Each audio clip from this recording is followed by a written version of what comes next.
ഞങ്ങൾ കുറേ നാൾക്ക് ശേഷം വീണ്ടും വന്നിരിക്കുകയാണ്. ഞങ്ങൾ ചിക്കൻ നൂഡിൽസ് ഉണ്ടാക്കാൻ പോവാണ്. അപ്പോൾ നമ്മൾ ആദ്യമേ തന്നെ ന്യൂഡിൽ വേവിക്കാനുള്ള പണിയാണ് നോക്കിയത്. ന്യൂഡിൽ വേവാനായിട്ട് ഏകദേശം ഒരു 5 മിനിറ്റോളം എടുത്തിട്ടുണ്ട്. അപ്പോൾ നമ്മുടെ ന്യൂഡിൽ നല്ല അടിപൊളിയായിട്ട് വെന്ത് സെറ്റായിട്ട് വന്നിട്ടുണ്ട് കേട്ടോ. നമ്മളിവിടെ പച്ചക്കറികളൊക്കെ എടുത്തിട്ടുണ്ട്. സവാള, ഇഞ്ചി, പച്ചമുളക്, ബീൻസ്, ക്യാരറ്റ്, പിന്നെ കുറച്ച് ചിക്കൻ ബോയിൽ ചെയ്ത് കട്ട് ചെയ്ത് വെച്ചിട്ടുണ്ട്. അങ്ങനെ നമ്മൾ കുക്കിംഗ് സ്റ്റാർട്ട് ചെയ്തു. നമ്മൾ വെജിറ്റബിൾസൊക്കെ ഇട്ടു. അതിനുശേഷം കുറച്ച് വിനാഗിരി, പിന്നെ കുറച്ച് സോയാ സോസ്, പിന്നെ കുറച്ച് ഉപ്പ്, കുറച്ച് പഞ്ചസാര ഇട്ടു കേട്ടോ. പിന്നെ അരിഞ്ഞു വെച്ച ചിക്കനൊക്കെ ആഡ് ചെയ്തു. പിന്നെ നമ്മൾ നെക്സ്റ്റ് ന്യൂഡിൽ ആഡ് ചെയ്ത് നന്നായിട്ട് മിക്സാക്കി എടുത്തു.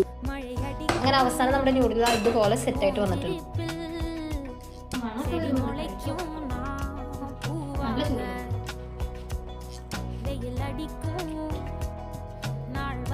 നല്ല രസമുണ്ട്. ഇതിന് ഇത്ര കഴിവുണ്ടായിരുന്നു ദൈവമേ.